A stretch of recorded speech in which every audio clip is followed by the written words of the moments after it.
Hi, everyone, and welcome to the final game of match two.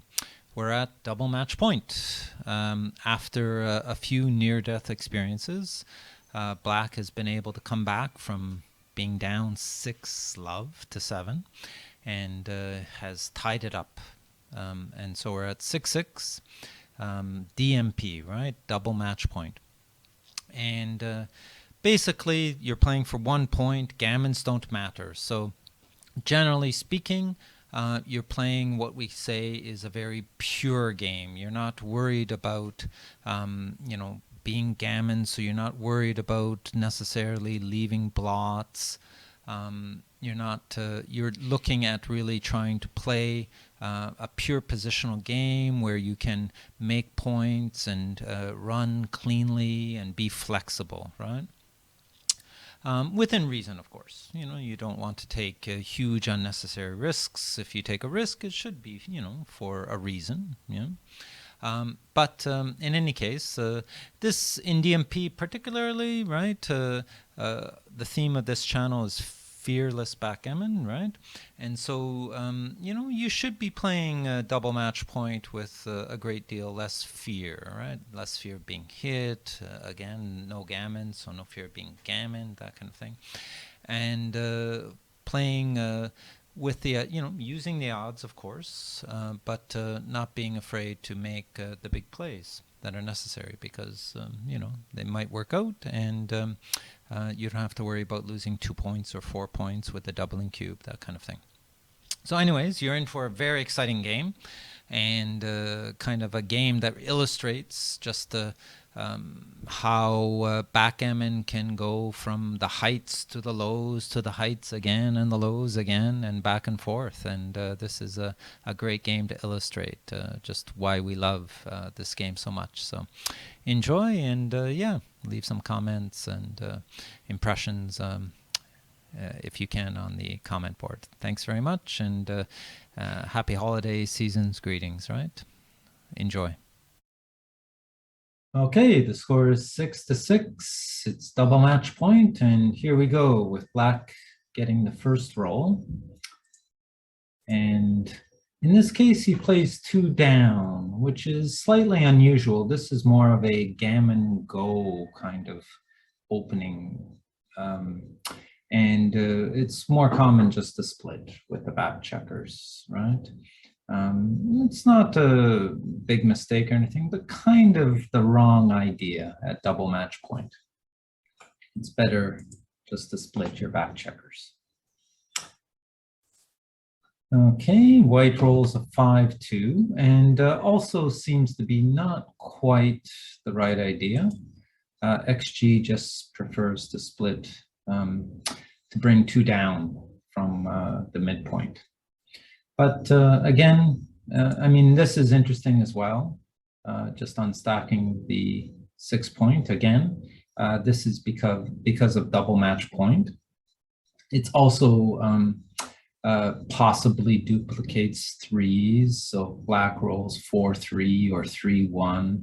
Then he might hesitate about hitting because he could make 5 points, of course, right? So that's another kind of idea behind this. But yeah, this is, keeping an open mind about double match point, right? And not being so worried about being hit or gammoned or that kind of thing. It's worth considering. But again, not a huge mistake. And, splitting into an attack is not so dire at double match point.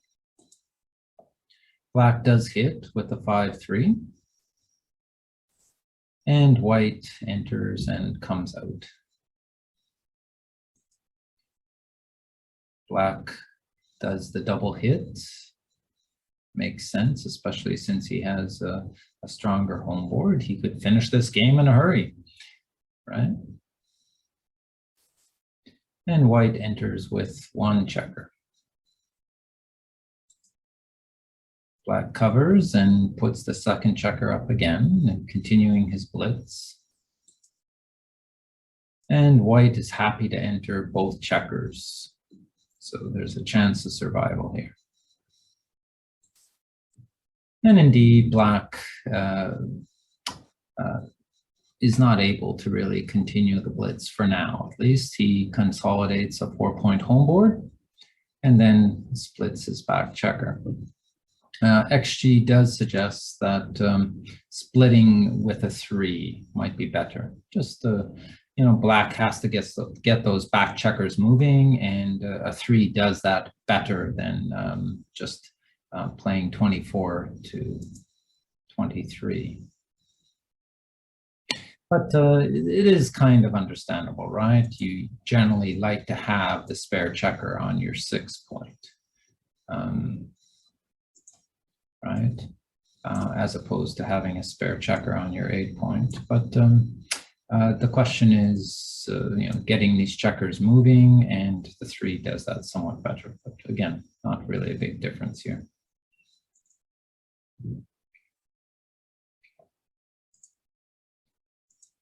Okay, and now it's white's turn to do kind of a mini blitz here.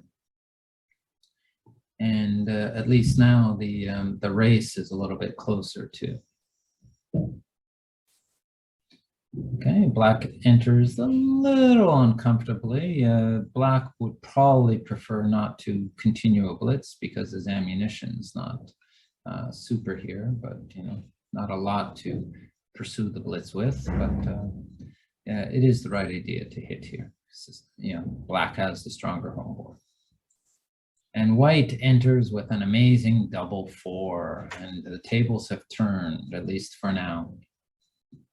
Of course, there's still lots of play here, but white definitely has the advantage after the double 4 and putting 2 checkers up on the bar.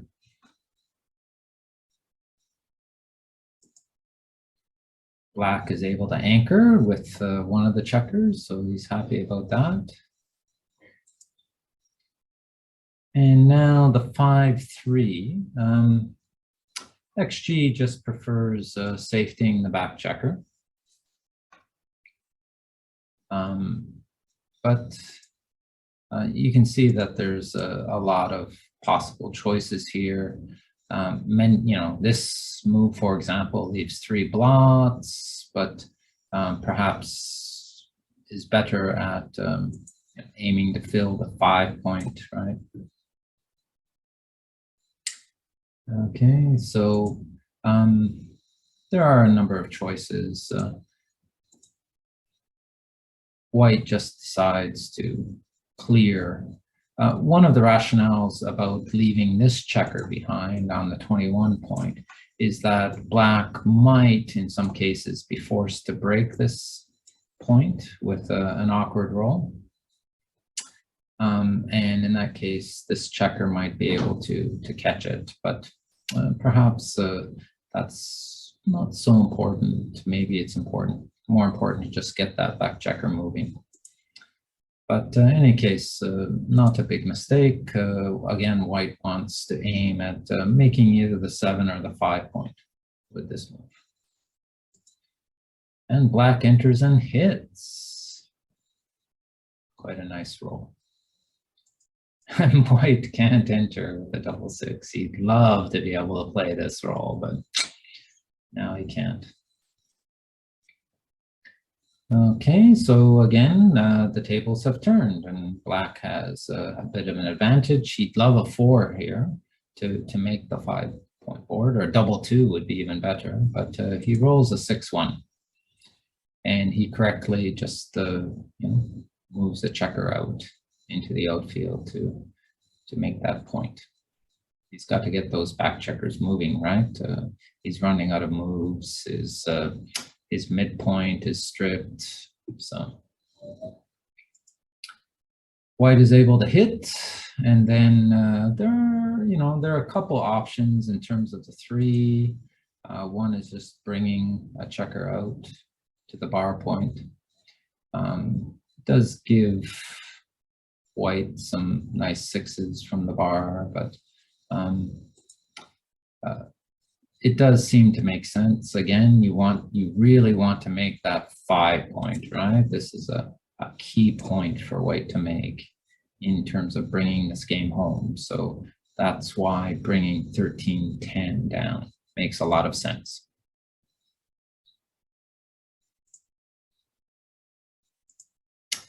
Okie-doke. And black again is able to anchor up. And with the 4, it makes sense just to hit loose. And white is able to hit back and make the 10 point, which is quite nice. Could serve as a blocking point in the future. It does kind of block double 5s right now. So, and it's black's turn to roll double 6 from the bar. Another big turnaround, right? Okay, white has to get the back checkers moving, and this is about the only roll move that does so. Black dances, and again, moving those back checkers, getting those checkers around. And this move does put another checker in range, right, of that 5 point.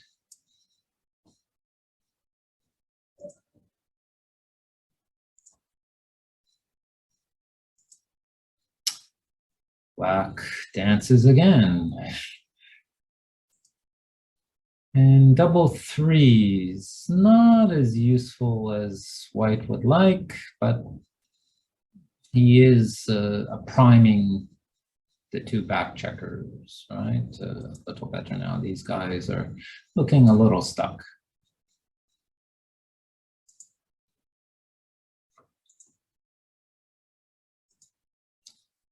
Again, black dances, so things are starting to look a little scary.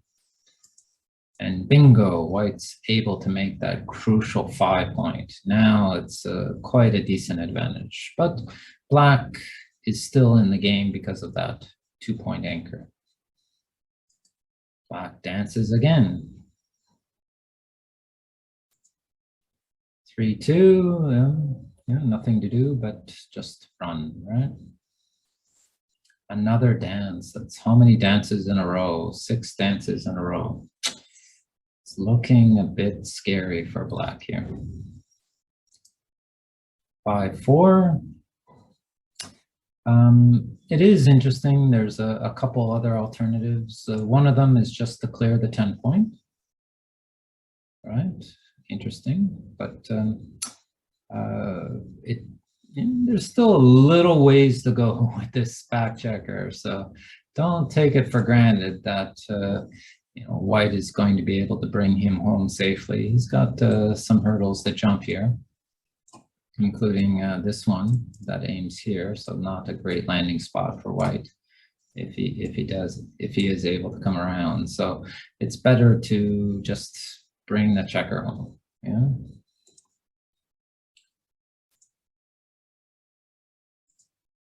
Finally, black is able to enter. Okay, and he brings the 3 down. Right, a 3-1. Now we're starting to get a little uncomfortable, right? Ones are not very welcome in this position. And don't forget, black does have a 4 point board. It's nothing to sniff at. So anyways, white can play safely for now. 6-4. Yeah, this is interesting. It makes sense that black takes the opportunity of running that back checker. Who's to say when he might get another opportunity to run it out?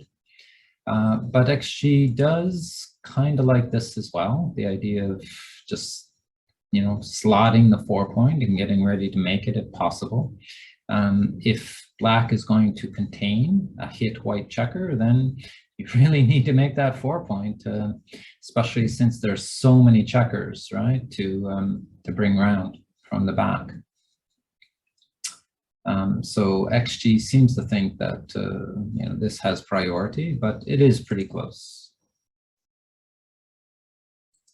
Another one, yeah, it still can be played safely, so no need to risk by breaking the 10 point and leaving a direct shot.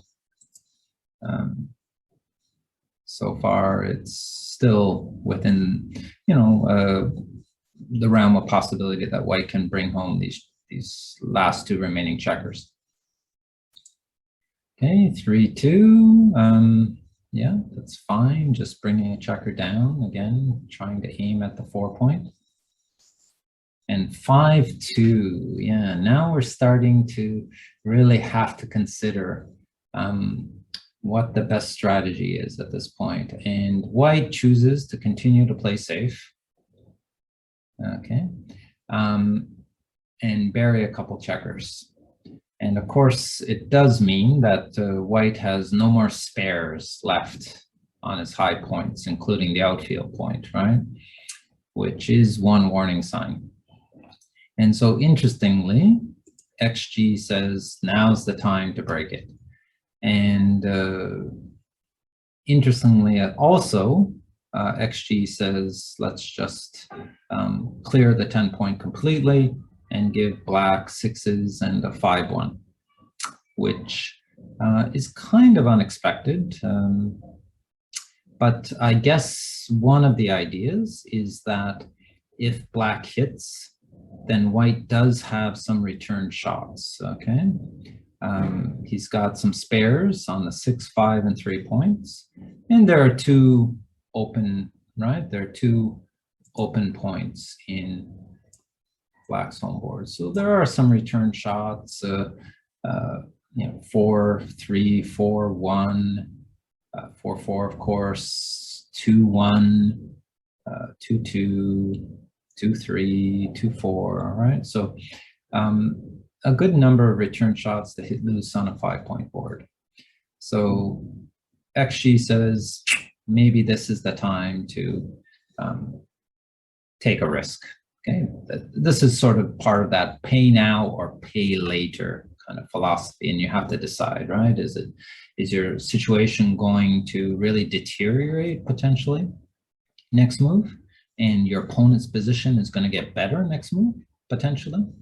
You have to weigh this in terms of whether you're going to pay now or pay later. It's not an easy decision, especially when, after a long match and so many trials and tribulations, to just give your opponent a potentially game-winning shot, right, is a tough decision. But yeah, maybe it's worth it here. I haven't pointed this out much, right? But perhaps we can just put this idea here, right, of the fear factor again, right?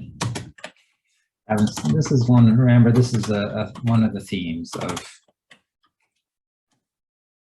this channel, okay? And yeah, white is afraid to give black a direct shot. Basically, we're looking at what, 14 shots, right? Any 6, well, any 6, any direct 6 and a 5-1, right? So it's 11, 13 shots. Okay, but that's 13 out of 36. So yeah, it's a little more than 1/3, but still the odds are in white's favor. And white has a chance even in one hit to hit back or enter and come around, and he has a stronger home board. So yeah, it's understandable for white to decide to play safe here because he does have a safe roll, but it's going to take a decent roll for him next time to somehow safety his checkers, without leaving a blot, or without just kind of dismantling his very strong home board. So perhaps now is the time to do it. Yeah? Okay. So black rolls a 6-2. And yeah, again, maybe this is often a common kind of misunderstanding on players. They don't want to slot a point because they think they might get a shot next turn. But remember, it's even if you get a shot, you have to contain that checker. And in this case, it's key to contain that checker by making the 4-point.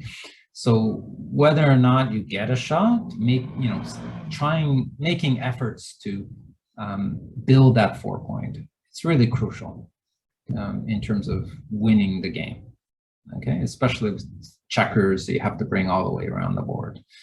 Okay, so just be careful about this fear of slotting a point when you think you might get a shot next turn,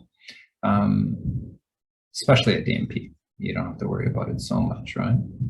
But it's I noticed the XG's analysis is generally fine to slot a point, even if you think you're going to get a shot next turn, especially if you have some decent cover numbers, things like that. Okay, it's not far off though. You can see that XG says this is not too bad a roll either. This is interesting, making the 4-point and just getting ready to fill the 6-point with some check, with a 7, that kind of thing. Okay. Now we have a 5-2 again. And interestingly enough, White just miscalculates the number of shots, right? He thinks he's playing more safely. And perhaps this was a time issue, because at the end of a 7-point match like this, after quite a few games, right? We're in the 8th game. It's possible that White was in time trouble at this point. But he sort of miscalculates, right? Because by playing this role, not only do you give the direct ones, but you also give 5-3 and 6-2. Okay. Whereas if you play XG's recommended move, then again you're just giving the 13 rolls. Okay. So unfortunately, White miscalculated here and just gave a couple extra shots without realizing it. It's interesting that 6-4-6-1 is still, this idea of bearing the checkers and just waiting and being safe is still wrong. Okay. Black has many more chances of making that 4-point. Okay, and White's home board has become weaker. Okay, and so now's the time, while White still has the stronger home board, to just leave a shot by playing by breaking the 10-point. And as fate would have it, double ones, of course, Black would not have hit if White had played the right move here. But it's still a fairly close game, because Black hasn't made that 4-point yet. And Black still has quite a bit of work to bring this game home.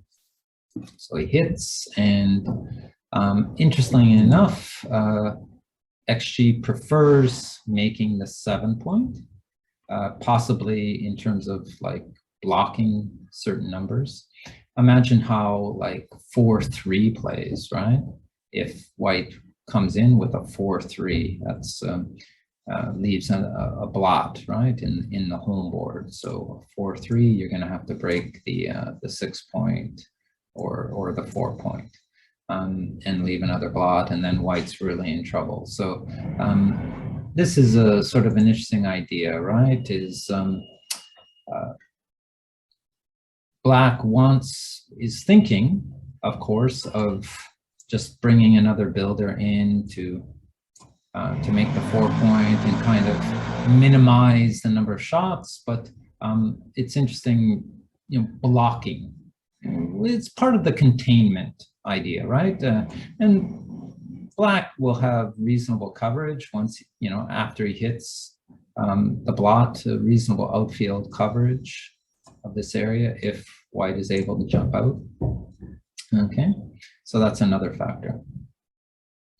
But yeah, containment also does mean kind of blocking, right? So look out for these blocking moves as well.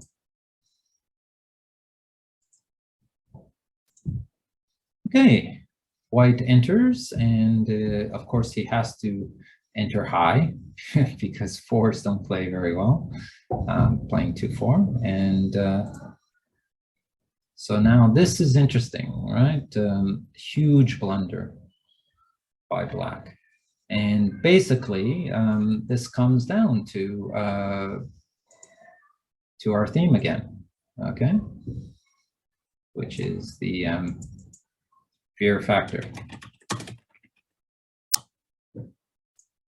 And keep in mind, okay, DMP, you should basically release your fear because, you know, you're not afraid of being gammon.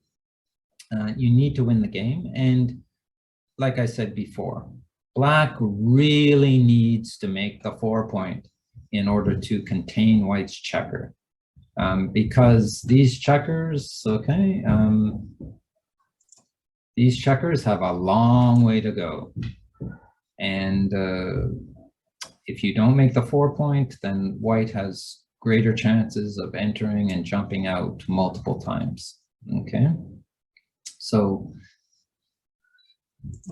black really needs to hit and then leave the checker there and hope that white dances, and then he's able to cover, and then his winning chances increase greatly, okay? But unfortunately for black, he chickens out and he just picks and passes, okay? Picking and passing is okay in a situation where you don't have so much work left to do to bring your checkers home. And especially in a situation where, you know, look at the race, okay? So white has a huge advantage in the race. So picking and passing doesn't make as much sense in that case either. Yeah. So yeah, a huge blunder at DMP, at double match point for black here. Now, white is unable to enter, but this would be a much worse roll if black had left the 4-point slotted after hitting, right? Okay. Black correctly establishes that blocking point on the 10. Okay. And white enters with a 4, can't play the 6. But black is unable to hit and also unable to move the back checkers. Now, this is kind of interesting. I thought this was a mistake at the time because black seems to be playing safely, right? But Akshi says it's not so bad, okay? This seemed to be a reasonable play, right? Leaving this checker a little further back to catch, right? To catch white if he's not able to go all the way. But the problem, of course, is slotting the 2-point and then releasing a builder for the 4-point. That's another kind of issue. Because keep in mind that even if black is not able to contain this checker, right? That he's still got the 2-point anchor and he still has some hitting chances, especially with white bearing so many checkers. The odds of white leaving a shot are much higher when you have so many buried checkers. So he's not utterly desperate here, and slotting the 2-point is not ideal. So that must be the explanation for why this is quite a close call.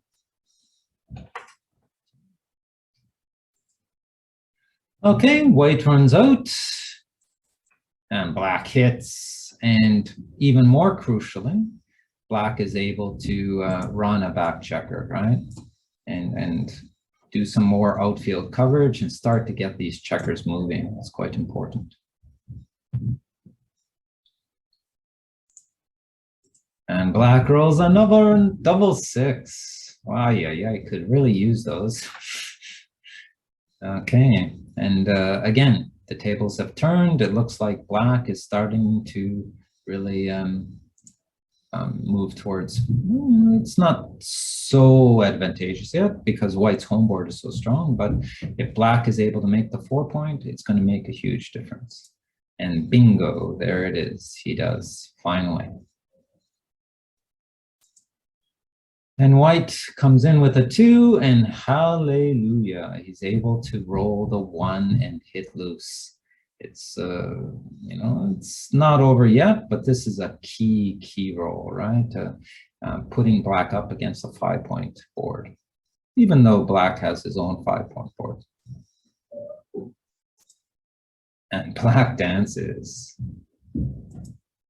White rolls a double 5, and it's so close to victory. Will he be able to pull it off finally?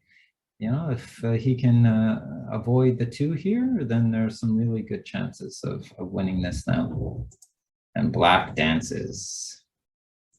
And white is able to clear the 6-point and cover the 2. And black dances. Also good roll. Okay, last chance here. You know, white has has an odd number of checkers on the last point, but black rolls a 6 and resigns the match. And white finally is able to claim victory after a long struggle when he thought he had it in the bag so many times.